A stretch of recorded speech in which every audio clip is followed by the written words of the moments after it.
2009년 9월 26일 초대형 태풍 케추나가 필리핀 루손섬을 강타했습니다. 이 태풍으로 인한 사망자는 747명, 이재민은 450만 명이 넘었고 마닐라 수도권의 80%가 물에 잠겼죠. 그 재난 현장에 한국의 긴급구조대와 한국국제보건의료재단 의료팀이 가장 먼저 도착했습니다. 그들이 구조한 생존자 중에는 12살 소년 하나가 있었는데요. 그 소년은 15년 뒤 필리핀 경찰 특수부대 장교가 되어 한국 경찰과 함께 생사를 넘나드는 작전을 수행하게 됩니다. 한 번의 구조가 한 사람의 인생을 그리고 두 나라의 인연을 바꿔버린 그 충격적인 이야기를 들려드리겠습니다. 구독과 좋아요를 눌러주시고 감동의 대한민국이라고 댓글을 남겨주세요. 하늘이 터질 듯 울부짖던 그날, 파시그강의 물은 미친 듯이 불어나 집들을 한순간에 삼켜버렸습니다. 바람은 나무를 찢고 쓰러진 전봇대는 물속으로 잠기며 불꽃을 튀겼어요. 12살 소년 라파엘 크루즈는 집 지붕 위에서 엄마의 손을 붙잡고 필사적으로 버티고 있었습니다. 하지만 집이 흔들리며 뒤집어지는 순간 그 손이 라파엘의 손에서 미끄러져 나갔죠. 엄마를 부르는 소리는 흙탕물에 빨려 들어가 사라졌고 라파엘의 몸은 강한 물살에 휩쓸렸습니다.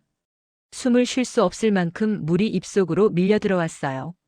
하늘과 땅이 뒤틀리는 듯한 공포 속에서 라파엘은 어둠 속으로 가라앉고 있었습니다.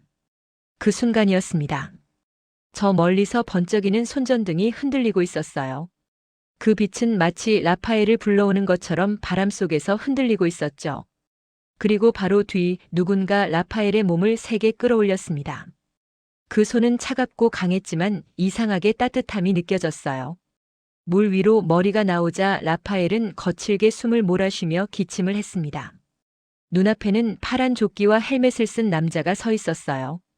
그의 조끼에는 선명하게 한국 긴급구조대라는 표시가 붙어 있었습니다. 그 사람의 이름은 준혁이었고 그는 한국에서 온 구조대원이었죠. 라파엘은 정신을 잃은 채 준혁의 품에 안겨 구조 텐트로 옮겨졌습니다. 텐트 안은 한밤중인데도 하얀 조명으로 환하게 켜져 있었어요. 환자들의 울음소리와 기침소리가 뒤엉켜 있었지만 그 안은 묘하게 안정적인 공기가 흐르고 있었습니다. 라파엘의 팔에 꽂힌 수액 라인은 한국국제보건의료재단 의료진이 준비한 장비였어요. 파란 조끼 위에 흰 가운을 걸친 간호사가 라파엘의 얼굴을 조심스럽게 닦아주고 있었습니다. 그녀의 이름표에는 해솔이라고 적혀 있었죠. 해솔은 괜찮다는 듯, 걱정하지 말라는 듯 입모양으로 라파엘을 안심시켰어요. 해솔은 라파엘의 체온을 체크하고 폐렴과 탈수 검사 결과를 적으며 라파엘의 옆을 지켰습니다. 그날 의료팀은 태풍 피해 지역에서 300명 넘는 주민을 치료했다고 해요. 라파엘은 그중 가장 조용한 환자였지만 그들은 라파엘에게 끝없는 관심을 주었습니다. 준혁은 라파엘의 손에 작은 파란색 호루라기를 쥐어주었어요. 그는 아무 말도 하지 않았지만 그 침묵이 오히려 가장 큰 위로였습니다. 무서우면 이걸 불라는 뜻이었죠. 입모양만으로도 라파엘은 그 의미를 이해할 수 있었어요. 호루라기는 손바닥만큼 작았지만 그 순간 라파엘에게는 목숨줄 같은 존재였습니다. 밖에서는 사람들의 울음과 환호가 들렸습니다. 구조된 가족들이 서로 끌어안고 제외하는 장면이 이어지고 있었죠. 라파엘은 잔뜩 부러움이 섞인 눈으로 그 장면을 지켜보기만 했어요. 아무리 찾아도 엄마는 보이지 않았습니다. 가슴이 미어지듯 아프고 호루라기를 꼭 쥔 손이 떨렸어요. 그때 해솔이 라파엘의 어깨에 담요를 둘러주었습니다. 그녀는 라파엘의 얼굴을 살피며 아주 작은 미소를 지었어요. 준혁도 라파엘의 옆에 와서 말없이 라파엘의 머리를 쓰다듬었습니다. 그들은 라파엘의 고통을 말로 설명하지 않아도 알고 있는 눈빛이었어요. 라파엘은 그들과 함께 있는 동안만큼은 조금 안전하다는 느낌을 받았습니다. 그 따뜻함이 라파엘의 얼어붙은 심장을 녹이고 있었죠. 텐트 밖에서는 여전히 바람이 불고 비가 내리고 있었지만 텐트 안에서는 작은 기적들이 일어나고 있었어요. 한국에서 온 사람들은 밤새 쉬지 않고 환자들을 돌봤습니다. 아이들의 열을 재고 노인들의 상처를 소독하고 울고 있는 사람들의 손을 잡아주었죠. 라파엘은 그 모습을 하나하나 지켜보며 기억 속에 새겼습니다. 다음 날 아침 태풍이 지나가고 햇살이 조금씩 구름 사이로 비쳤습니다. 라파엘은 텐트 밖으로 나와 주변을 둘러봤어요. 모든 집이 무너졌고 물이 빠져나간 자리에는 유리 조각과 나무 파편이 널려 있었습니다. 거리는 진흙으로 뒤덮여 있었고 사람들은 멍한 표정으로 폐허를 걷고 있었죠. 라파엘은 엄마를 찾아 헤맸지만 엄마의 모습은 어디에도 보이지 않았습니다. 구조대원들이 여전히 잔해 속에서 생존자를 찾고 있었고 의료진은 새로 도착하는 환자들을 쉬지 않고 치료하고 있었어요. 라파엘은 구조 텐트 근처를 맴돌며 한국 구조대와 의료진을 떠나지 못했습니다. 그들은 가끔 라파엘에게 초콜릿이나 빵을 나눠주며 웃어주었어요. 그 웃음은 지금도 라파엘의 기억 속에서 가장 따뜻한 장면으로 남아 있습니다. 준혁은 작업 중간중간 라파엘에게 다가와 어깨를 두드려 주었고 해솔은 라파엘의 상처를 매일 확인하며 약을 발라주었죠. 라파엘은 말이 통하지 않았지만 그들의 표정과 손길만으로도 충분히 마음이 전해졌습니다. 며칠이 지나고 한국 구조팀의 철수 일정이 잡혔습니다. 라파엘은 그 소식을 듣고 가슴이 무너지는 것 같았어요. 이제 정말로 혼자가 되는 거구나 라는 생각이 들었죠.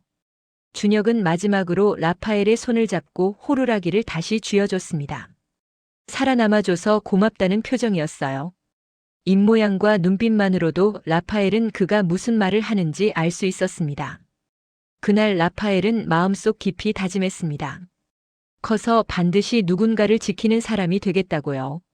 준혁과 의료팀이 떠나던 날 라파엘은 트럭이 사라질 때까지 손을 흔들었습니다. 그들의 모습이 점점 작아지고 결국 먼지 속으로 사라졌어요. 라파엘은 손에 쥔 파란색 호루라기를 가슴에 꼭 안았습니다. 이 호루라기는 이제 라파엘의 목숨이자 약속이었어요. 언젠가 라파엘도 누군가에게 그런 사람이 되겠다는 다짐이었죠. 폐허 속에 홀로 남겨진 12살 소녀는 그날부터 완전히 다른 인생을 살기 시작했습니다. 태풍이 지나간 뒤 마닐라의 거리는 완전히 달라져 있었습니다. 물이 빠진 자리마다 진흙과 잔해가 쌓여 있었고 사람들은 무너진 집터 위에서 살아갈 방법을 찾아야 했어요. 라파엘도 그중 하나였습니다. 엄마를 잃은 12살 소녀는 친척집을 전전하며 하루하루를 버텨냈죠. 어떤 날은 굶기도 했고 어떤 날은 거리에서 잠을 자기도 했습니다. 하지만 라파엘은 포기하지 않았어요. 주머니 속 파란색 호루라기가 라파엘을 지탱해주고 있었으니까요. 라파엘은 학교에 다니면서도 틈틈이 일을 했습니다. 시장에서 짐을 나르고 식당에서 설거지를 하고 때로는 관광객들의 가방을 들어주며 동전 몇 개를 받았죠. 손은 거칠어졌고 몸은 여위어 같지만 라파엘의 눈빛만큼은 점점 더 단단해졌습니다. 밤이면 호루라기를 꺼내 들고 준혁의 얼굴을 떠올렸어요. 그 따뜻했던 손길과 해솔의 부드러운 미소를 기억했습니다. 그리고 다짐했죠. 나도 언젠가 누군가를 구하는 사람이 되겠다고요. 중학교를 졸업할 무렵 라파엘은 결심을 굳혔습니다. 경찰이 되기로요. 필리핀 경찰청 특수기동대에 들어가 재난 현장에서 사람들을 구하는 사람이 되고 싶었어요. 하지만 그 길은 생각보다 훨씬 험했습니다. 특수기동대는 필리핀 최정예 경찰 조직이었고 합격률은 5%도 되지 않았죠. 체력 테스트는 물론이고 사격과 전술 훈련, 심리평가까지 통과해야 했습니다. 라파엘에게는 제대로 된 훈련 시설도 좋은 장비도 없었어요. 하지만 라파엘에게는 포기하지 않는 마음이 있었습니다. 라파엘은 매일 새벽 5시에 일어나 달리기를 시작했습니다. 파시그 강변을 따라 10km를 뛰고 공원에서 팔굽혀펴기와 턱걸이를 반복했어요. 돈이 없어서 체육관에 갈 수 없었지만 모래주머니를 직접 만들어 들고 훈련했습니다. 비가 와도 몸이 아파도 라파엘은 훈련을 멈추지 않았어요. 손바닥에는 굳은 살이 박혔고 무릎은 까지고 부었지만 라파엘은 계속 앞으로 나아갔습니다. 하지만 힘든 건 몸만이 아니었습니다. 마음도 무너질 것 같은 날들이 있었어요. 어느 날 훈련 중 너무 지쳐서 길바닥에 주저앉아 버렸습니다. 숨이 턱까지 차올랐고 다리는 후들거렸죠. 주변 사람들이 라파엘을 지나쳐갔지만 아무도 일으켜주지 않았어요. 라파엘은 그 자리에 앉아 하늘을 올려다봤습니다. 왜 이렇게 힘들게 살아야 하는지, 정말 내가 할 수 있는 건지 의문이 들었어요. 그때였습니다. 라파엘은 주머니에서 호루라기를 꺼내 손에 쥐었어요. 세월이 지나 색이 바랜 파란색 호루라기였지만 그 무게는 여전히 묵직했습니다. 라파엘은 호루라기를 가슴에 대고 눈을 감았어요. 그러자 준혁의 얼굴이 떠올랐습니다. 물속에서 라파엘을 끌어올리던 그 강하고 따뜻한 손이 느껴졌죠. 해솔이 라파엘의 어깨에 담요를 둘러주던 순간도 생생하게 기억났습니다. 라파엘은 천천히 일어섰어요. 다리는 떨렸지만 마음은 다시 단단해졌습니다. 넌 살아남았잖아 라는 목소리가 들리는 것 같았어요. 라파엘은 다시 뛰기 시작했습니다. 한 걸음, 두 걸음, 세 걸음. 숨이 막혀도 멈추지 않았어요. 호루라기를 목에 걸고 달렸습니다. 그날 이후 라파엘은 더 이상 포기하고 싶다는 생각을 하지 않았어요. 힘들 때마다 호루라기를 만지작거리며 자신에게 말했습니다. 조금만 더 가자고요. 시간이 흘러 라파엘은 20살이 되었습니다. 몸은 단단해졌고 체력은 동년배 중 누구에게도 뒤지지 않았어요. 드디어 필리핀 경찰청 특수기동대 시험에 지원했습니다. 시험장에 들어선 순간 라파엘은 긴장으로 손이 떨렸어요. 수백 명의 지원자들이 모여 있었고 모두 라파엘보다 더 크고 강해 보였습니다. 하지만 라파엘은 호루라기를 한번 만지작거리고는 고개를 들었어요. 나는 준비됐어 라고 스스로에게 말했습니다. 첫 번째 관문은 체력 테스트였습니다. 5km 달리기, 장애물 통과, 수영, 격투 훈련까지 이어지는 혹독한 코스였죠. 라파엘은 새벽마다 달렸던 그 길을 떠올리며 뛰었습니다. 다리가 아파도 숨이 막혀도 멈추지 않았어요. 장애물을 넘을 때는 태풍 속에서 살아남았던 그날을 기억했습니다. 물속에서 허우적거릴 때는 준혁이 자신을 끌어올렸던 순간을 떠올렸죠. 라파엘은 결국 체력 테스트를 통과했습니다. 두 번째 관문은 사격 훈련이었습니다. 라파엘은 총을 제대로 잡아본 적이 없었어요. 손이 떨렸고 첫 발은 빗나갔습니다. 교관이 차갑게 바라봤고 주변 지원자들이 웃음을 흘렸죠. 라파엘은 입술을 깨물었습니다. 다시 총을 들고 조준했어요. 숨을 고르고 방아쇠를 당겼습니다. 두 번째 발도 빗나갔어요. 세 번째, 네 번째도 마찬가지였습니다. 라파엘은 좌절했지만 포기하지 않았어요. 훈련이 끝난 뒤에도 혼자 남아 연습했습니다. 밤늦게까지 자세를 교정하고 호흡을 조절하고 집중력을 키웠죠. 일주일 뒤 재시험에서 라파엘은 만점을 받았습니다. 세 번째 관문은 심리평가였습니다. 극한 상황에서의 판단력과 정신력을 시험하는 과정이었죠. 라파엘은 어두운 방에 홀로 갇혀 큰 소리와 번쩍이는 불빛에 노출되었습니다. 태풍의 기억이 되살아났어요. 물에 휩쓸리던 순간, 엄마의 손이 미끄러지던 순간이 눈앞에 그려졌습니다. 라파엘의 심장은 미친 듯이 뛰었고 숨이 막혔어요. 공황이 몰려왔습니다.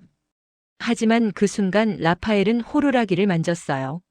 차가운 금속의 감촉이 라파엘을 현실로 끌어당겼습니다. 라파엘은 천천히 숨을 고르고 눈을 감았어요. 준혁의 목소리가 들렸습니다. 괜찮아, 넌 할 수 있어. 라파엘은 평정을 되찾았고 시험을 통과했습니다. 마지막 관문은 실전 모의 훈련이었습니다. 인질 구조 상황을 재현한 훈련이었는데 지원자들은 팀을 이루어 건물에 진입해 인질을 구출해야 했어요. 라파엘은 팀원들과 함께 작전을 짰습니다. 하지만 훈련이 시작되자 예상치 못한 변수가 생겼어요. 팀원 한 명이 다쳐서 쓰러진 거죠. 다른 팀원들은 당황했지만 라파엘은 침착하게 움직였습니다. 부상자를 안전한 곳으로 옮기고 나머지 팀원들에게 새로운 작전을 지시했어요. 라파엘은 선두에 서서 문을 열고 들어갔습니다. 가슴은 뛰었지만 손은 떨리지 않았어요. 인질들을 발견하고 안전하게 대피시켰습니다.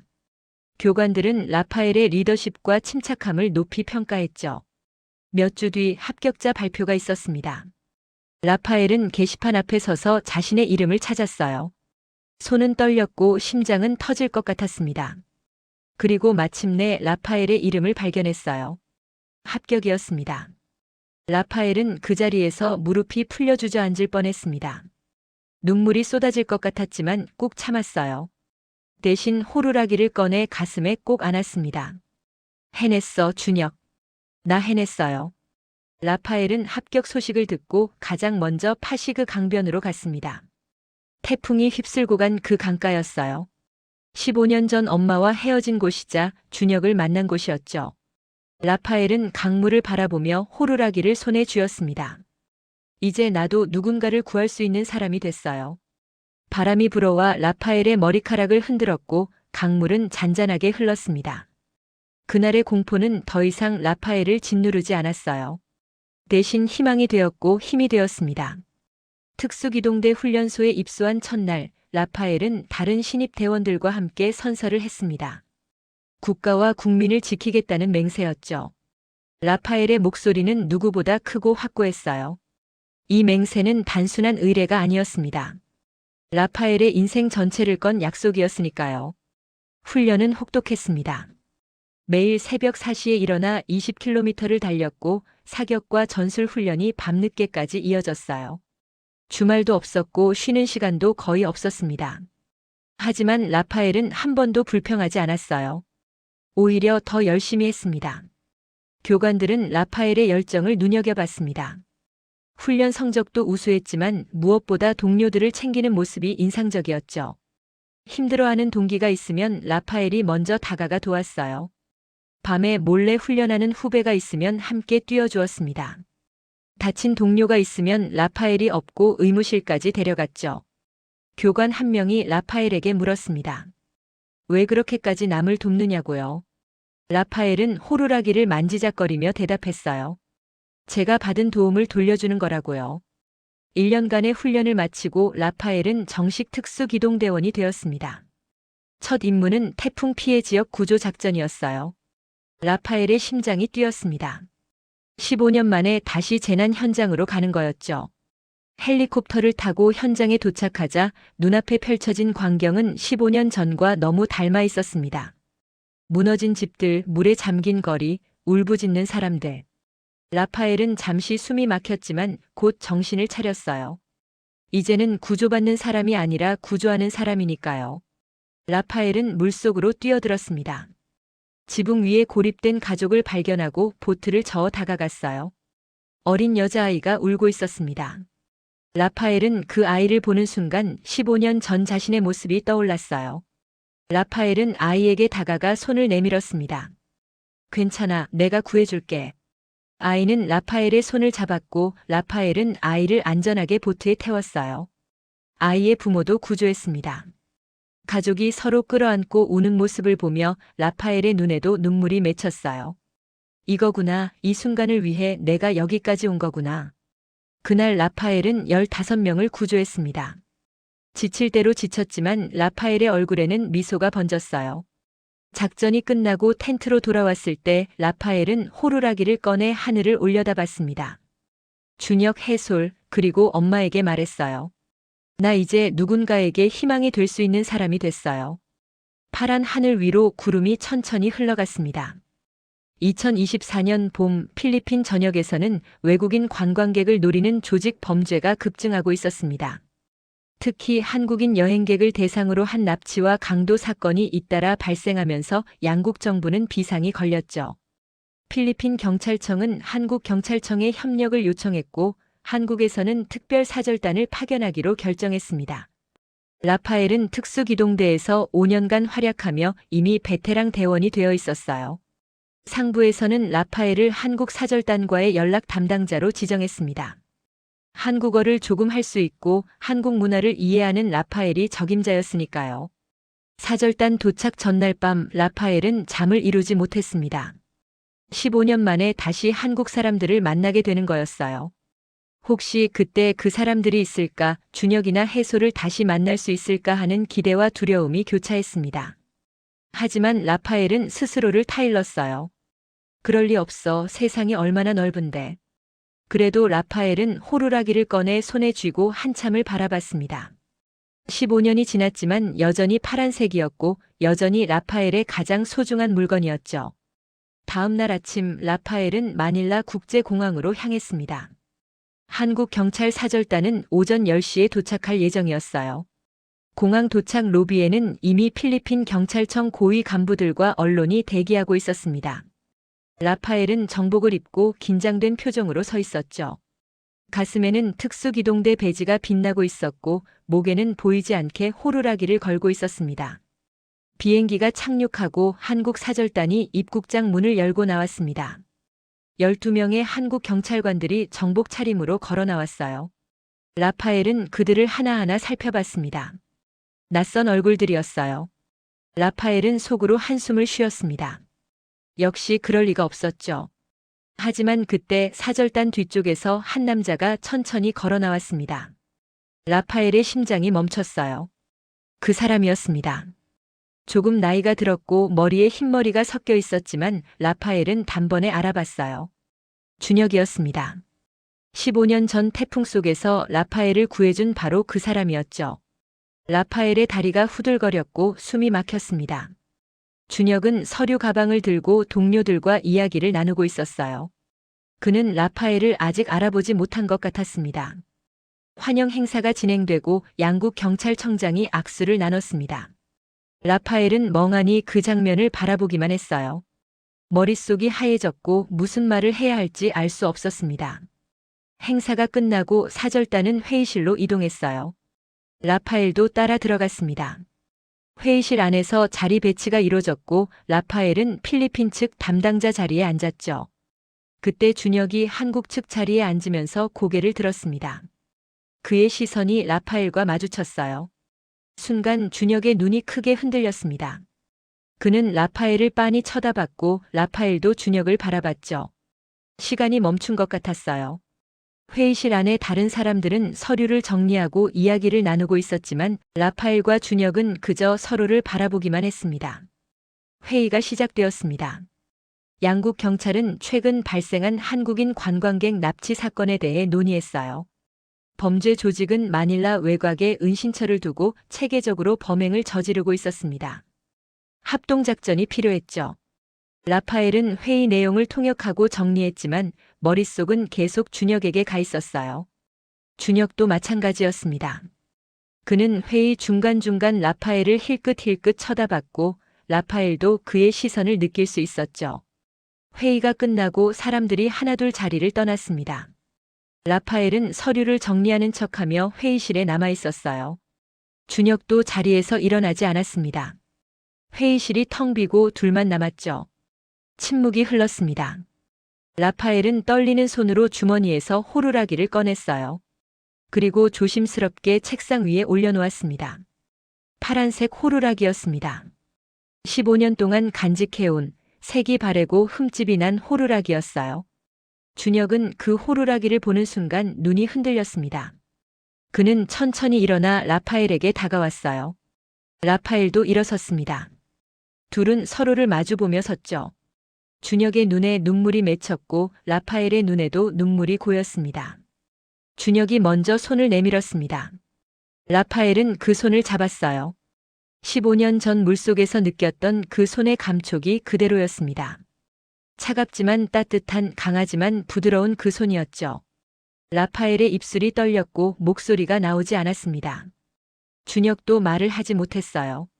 하지만 눈빛만으로도 모든 걸 알 수 있었습니다. 너였구나, 살아있었구나, 이렇게 컸구나, 이렇게 훌륭해졌구나. 그 모든 말들이 눈빛 속에 담겨 있었죠. 라파엘이 먼저 입을 열었습니다. 목소리는 떨렸지만 또렷했어요. 감사했다고, 당신 덕분에 살았다고, 당신이 제 인생을 바꿨다고 말했습니다. 준혁은 고개를 저었어요.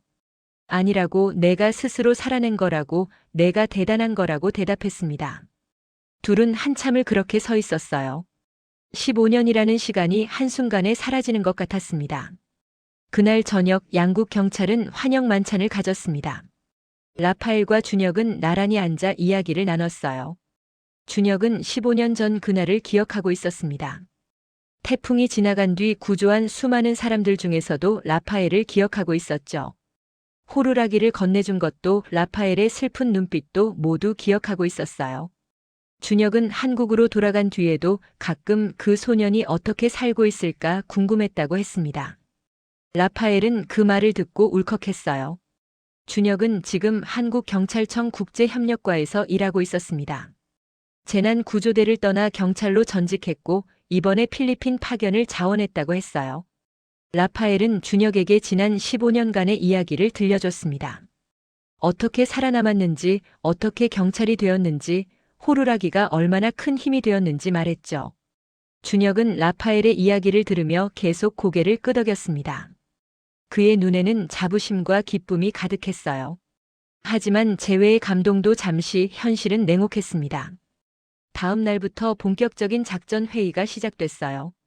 한국인 관광객 3명이 마닐라 북부에서 납치되어 행방불명 상태였습니다. 범인들은 몸값을 요구하고 있었고 시간이 촉박했죠. 필리핀과 한국 경찰은 합동특공대를 구성하기로 했습니다. 라파엘과 준혁은 같은 팀에 배치되었어요. 정보팀이 범인들의 은신처를 추적했습니다.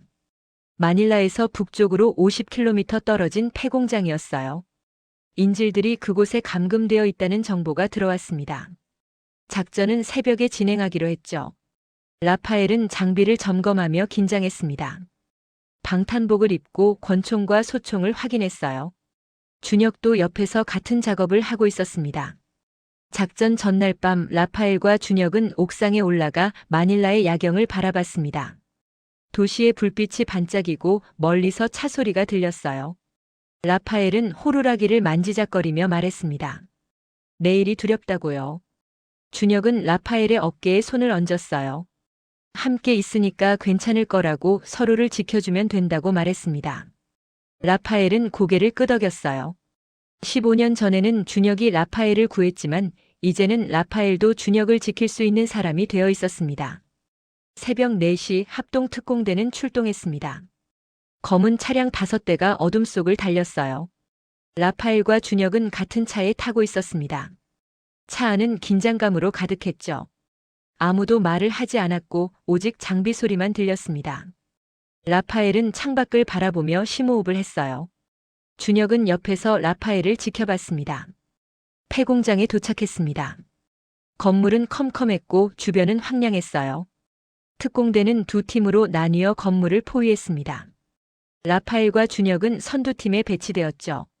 라파엘이 앞장섰고 준혁이 뒤를 따랐습니다.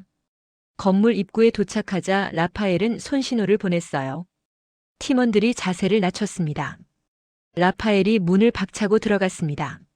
어둠 속에서 인기척이 느껴졌어요. 손전등을 비추자 복도가 보였습니다.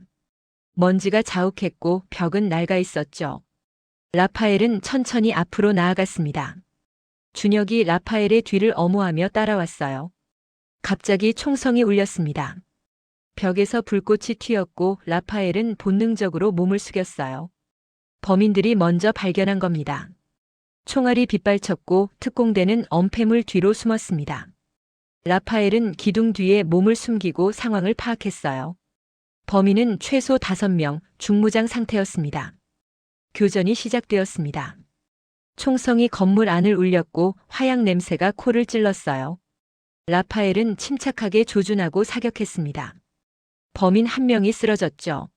하지만 나머지는 계속 저항했습니다. 준혁도 라파엘 옆에서 사격하며 엄호했어요. 그때였습니다. 범인 하나가 측면에서 나타나 라파엘을 조준했어요. 라파엘은 그를 보지 못했습니다. 범인의 손가락이 방아쇠에 걸렸죠. 총알이 발사되는 순간 준혁이 라파엘의 몸을 밀쳐냈습니다. 총알은 준혁의 팔을 스쳤어요. 피가 튀었습니다. 라파엘은 돌아서서 측면의 범인을 향해 사격했습니다. 범인이 쓰러졌어요. 라파엘은 재빨리 준혁에게 다가갔습니다. 준혁은 팔을 움켜쥐고 있었지만 괜찮다는 표정이었죠. 라파엘의 가슴이 철렁했습니다. 15년 전 준혁이 라파엘을 구했듯이 지금은 준혁이 또다시 라파엘을 구한 겁니다. 라파엘은 분노가 치밀었습니다. 더 이상 누구도 다치게 할 수 없었어요. 라파엘은 앞으로 돌진했습니다. 남은 범인들을 향해 사격하며 전진했죠. 다른 팀원들도 라파엘을 따라 진격했습니다. 범인들은 결국 항복했어요. 건물 안쪽에서 인질들이 발견되었습니다. 3명의 한국인 관광객은 겁에 질려 있었지만 무사했어요. 라파엘은 인질들을 안전하게 밖으로 대피시켰습니다. 작전은 성공이었죠. 하지만 라파엘의 마음은 무거웠습니다. 준혁이 다친 게 계속 신경 쓰였거든요. 작전이 끝나고 의무팀이 준혁의 상처를 치료했습니다. 다행히 큰 부상은 아니었어요. 총알이 스쳐 지나갔을 뿐이었습니다. 하지만 라파엘은 자책했어요. 자신 때문에 준혁이 다쳤다고 생각했습니다. 준혁은 라파엘을 보며 웃었어요. 괜찮다고, 이 정도는 아무것도 아니라고 말했습니다. 라파엘은 15년 전 그날이 떠올랐습니다. 물속에서 허우적거리던 12살 소년을 준혁이 끌어올렸던 그 순간이요. 그리고 오늘 총알 앞에서 라파엘을 밀쳐낸 준혁의 모습이 겹쳐졌어요. 이 사람은 15년 전에도 지금도 여전히 라파엘을 지키고 있었습니다. 라파엘의 눈에서 눈물이 흘러내렸습니다. 작전이 끝나고 해가 떠올랐습니다. 마닐라의 아침은 붉게 물들어 있었어요. 특공대원들은 지친 몸을 이끌고 본부로 돌아왔습니다. 인질들은 무사히 구조되었고 범인들은 모두 체포되었죠. 성공적인 작전이었습니다. 하지만 라파엘의 마음은 편하지 않았어요. 준혁의 팔에 감긴 붕대가 계속 눈에 밟혔습니다. 본부에서 작전 보고회가 열렸습니다. 양국 경찰청장은 합동작전의 성공을 축하했고 팀원들을 치하했어요. 라파엘과 준혁도 공로를 인정받았습니다. 하지만 라파엘은 그 어떤 칭찬도 기쁘지 않았어요. 준혁이 다친 것이 계속 마음에 걸렸습니다. 회의가 끝나고 라파엘은 조용히 자리를 떠났어요. 라파엘은 본부 옥상으로 올라갔습니다. 마닐라의 거리가 한눈에 보였어요. 자동차들이 오가고 사람들이 분주히 움직이고 있었습니다. 평화로운 일상이었죠. 라파엘은 난간에 기대어 하늘을 바라봤습니다. 구름이 천천히 흘러가고 있었어요. 라파엘은 주머니에서 호루라기를 꺼내 손에 쥐었습니다. 15년을 함께한 이 작은 물건이 오늘따라 더 무겁게 느껴졌어요. 뒤에서 발소리가 들렸습니다. 라파엘은 돌아보지 않아도 누군지 알 수 있었어요. 준혁이었습니다. 준혁은 라파엘 옆에 와서 섰어요. 둘은 한동안 아무 말 없이 마닐라의 풍경을 바라봤습니다. 바람이 불어와 라파엘의 머리카락을 흔들었고 준혁의 옷깃을 스쳤죠. 준혁이 먼저 입을 열었습니다. 미안해할 필요 없다고, 이건 자신의 선택이었다고 말했어요. 동료를 지키는 건 당연한 일이라고 했습니다. 라파엘은 고개를 저었어요. 당연한 게 아니라고, 목숨을 거는 일이라고 대답했습니다. 준혁은 웃었어요. 그럼 15년 전 그날도 목숨을 건 거였냐고 물었습니다. 라파엘은 말문이 막혔어요. 준혁은 라파엘의 손에 쥐어진 호루라기를 보았습니다. 그리고 천천히 말했어요. 그날 그 호루라기를 건네준 건 라파엘이 살아남기를 바라는 마음이었다고요. 무서울 때 의지할 수 있는 무언가를 주고 싶었다고 했습니다. 하지만 정작 라파엘을 살린 건 호루라기가 아니었다고요. 라파엘 자신의 의지와 용기였다고 말했습니다. 라파엘은 준혁의 말을 듣고 가슴이 뜨거워졌어요. 준혁은 계속 말했습니다. 오늘 작전에서 자신을 지켜준 것도 라파엘이었다고요. 라파엘이 없었다면 자신은 더 큰 부상을 입었을 거라고 했습니다. 서로가 서로를 지키는 거라고, 그게 동료라고 말했어요. 라파엘은 그 말에 눈물이 핑 돌았습니다. 15년 동안 혼자 짊어지고 있던 무게가 조금 가벼워지는 느낌이었어요. 라파엘은 호루라기를 꺼내 준혁에게 내밀었습니다. 돌려드려야 할 것 같다고, 이제 라파엘도 스스로 설 수 있게 되었다고 말했어요. 하지만 준혁은 고개를 저었습니다. 그건 이제 라파엘의 것이라고, 라파엘이 앞으로 지켜야 할 사람들을 위해 가지고 있으라고 말했죠. 준혁은 라파엘의 손을 감싸 쥐고 호루라기를 다시 라파엘의 손에 쥐어줬습니다. 그 손의 온기가 라파엘의 가슴까지 전해졌어요. 그날 저녁 양국 경찰은 작은 송별회를 열었습니다. 한국 사절단의 임무가 끝나가고 있었거든요. 며칠 뒤면 그들은 한국으로 돌아가야 했습니다. 송별회가 끝나고 라파엘과 준혁은 함께 마닐라만으로 향했습니다. 라파엘은 지난 15년을 떠올렸습니다. 태풍 속에서 죽을 뻔했던 12살 소년이 이렇게 한 사람의 경찰관이 되어 있었어요. 그 모든 시간 동안 호루라기가 함께했고 준혁의 기억이 라파엘을 지탱해 주었습니다. 라파엘은 준혁에게 말했어요. 당신이 제 인생을 바꿨다고, 당신 덕분에 여기까지 왔다고요. 준혁은 파도를 바라보며 대답했습니다. 자신은 그저 손을 내밀었을 뿐이라고요. 그 손을 잡고 일어선 건 라파엘이라고 말했습니다. 살아남기로 선택한 것도, 경찰이 되기로 결심한 것도, 매일 훈련하고 견뎌낸 것도 모두 라파엘의 힘이었다고 했어요. 준혁은 라파엘을 바라보며 말했습니다. 내가 자랑스럽다고요. 그 말에 라파엘은 더 이상 참을 수 없었습니다. 눈물이 쏟아져 내렸어요. 15년 동안 혼자 버텨온 시간들이, 외롭고 힘들었던 날들이, 포기하고 싶었던 순간들이 모두 떠올랐습니다. 하지만 그 모든 순간을 이겨낸 자신이, 그리고 그 자신을 인정해주는 준혁이 너무 고마웠어요. 라파엘은 소리 없이 울었습니다. 준혁은 라파엘의 어깨에 손을 얹고 함께 있어 주었어요. 준혁은 라파엘에게 물었어요. 앞으로 무엇을 하고 싶으냐고요. 라파엘은 대답했습니다. 계속 사람들을 구하고 싶다고, 누군가에게 희망이 되고 싶다고요. 준혁은 고개를 끄덕였습니다. 넌 이미 그런 사람이라고 말했어요. 며칠이 흘렀습니다. 한국 사절단의 출국 날이 다가왔어요. 라파엘은 공항까지 배웅을 나갔습니다. 가슴이 먹먹했고 발걸음이 무거웠어요. 15년 만에 다시 만난 사람을 또다시 떠나보내야 한다는 게 믿기지 않았습니다. 공항 로비에는 한국 사절단과 필리핀 경찰들이 모여 있었어요. 작별 인사가 오가고 악수가 이어졌습니다. 라파엘과 준혁은 조금 떨어진 곳에 섰습니다. 사람들의 시선을 피해 둘 만의 시간을 가지고 싶었어요. 준혁은 가방에서 작은 파란색 상자를 꺼냈습니다. 라파엘에게 건네며 말했어요. 나중에 열어보라고요. 라파엘은 상자를 받아 품에 안았습니다. 무엇이 들었는지 물어보고 싶었지만 참았어요. 탑승 안내 방송이 나왔습니다. 이제 정말 헤어져야 할 시간이었어요. 준혁은 라파엘의 어깨를 두드렸습니다. 건강하게 지내라고, 사람들을 많이 구하라고 말했어요. 그리고 언젠가 다시 만나자고 했습니다. 라파엘은 고개를 끄덕였어요. 목이 메어 말이 나오지 않았습니다. 준혁이 돌아서서 출국장으로 걸어갔습니다. 라파엘은 그 뒷모습을 지켜봤어요. 준혁이 점점 멀어지고 결국 문 안쪽으로 사라졌습니다. 라파엘은 한참을 그 자리에 서 있었어요.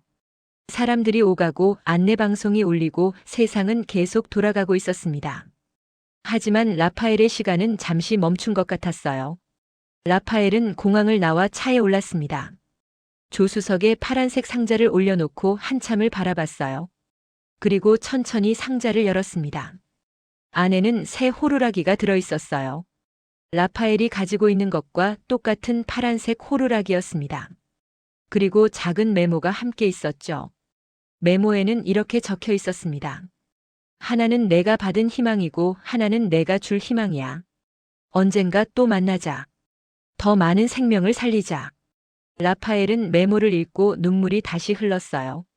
하지만 이번에는 슬픈 눈물이 아니었습니다. 감사와 다짐이 섞인 눈물이었어요. 라파엘은 2개의 호루라기를 손에 쥐었습니다. 낡은 것과 새 것이 나란히 놓여 있었어요. 15년의 무게와 앞으로의 약속이 그 안에 담겨 있었습니다. 라파엘은 호루라기를 목에 걸었어요. 그리고 차를 출발시켰습니다.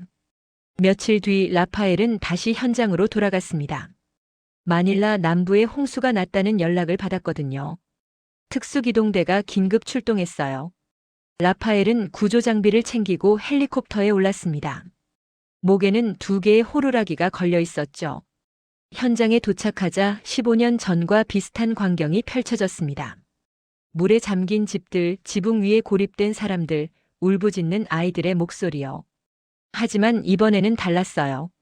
라파엘은 구조받는 사람이 아니라 구조하는 사람이었습니다. 라파엘은 망설임 없이 물속으로 뛰어들었어요. 보트를 저어 고립된 가족에게 다가갔습니다. 한 여자아이가 울면서 지붕 모서리에 매달려 있었어요. 라파엘은 아이에게 손을 내밀었습니다. 괜찮아, 내가 구해줄게. 아이는 라파엘의 손을 잡았고 라파엘은 아이를 안전하게 보트에 태웠어요. 아이의 부모도 구조했습니다. 가족이 서로 끌어안고 우는 모습을 보며 라파엘은 미소 지었어요. 그날 라파엘은 22명을 구조했습니다. 지칠 대로 지쳤지만 가슴은 벅찼어요. 작전이 끝나고 텐트로 돌아왔을 때 라파엘은 호루라기를 꺼냈습니다. 두 개의 호루라기를 손에 쥐고 하늘을 올려다봤어요. 준혁, 나 오늘도 사람들을 구했어요. 당신이 나에게 준 희망을 나도 다른 사람들에게 주고 있어요. 저녁 무렵 구조된 사람들이 텐트 밖에서 식사를 하고 있었습니다.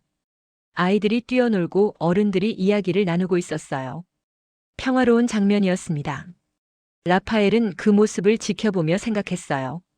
이게 바로 내가 하고 싶었던 일이구나. 한 아이가 라파엘에게 다가왔습니다. 아까 구조했던 그 여자아이였어요. 아이는 라파엘의 목에 걸린 호루라기를 신기하게 바라봤습니다. 라파엘은 호루라기를 내려 아이에게 보여줬어요. 파란색 호루라기 두 개가 나란히 걸려 있었습니다. 아이가 물었어요. 왜 두 개예요? 라파엘은 웃으며 대답했습니다. 하나는 내가 받은 거고 하나는 내가 줄 거야. 아이는 고개를 갸우뚱했어요. 라파엘은 새 호루라기를 목에서 풀어 아이의 손에 쥐어줬습니다. 무서울 때 이걸 불어. 그럼 누군가 너를 구하러 올 거야. 아이는 호루라기를 꼭 쥐고 웃었어요. 라파엘은 아이의 머리를 쓰다듬어 주었습니다. 15년 전 준혁이 라파엘에게 그랬던 것처럼요. 라파엘은 다짐했습니다. 계속 이 일을 할 거라고요. 사람들을 구하고 희망을 나눠주고 누군가의 인생을 바꾸는 일을 할 거라고요.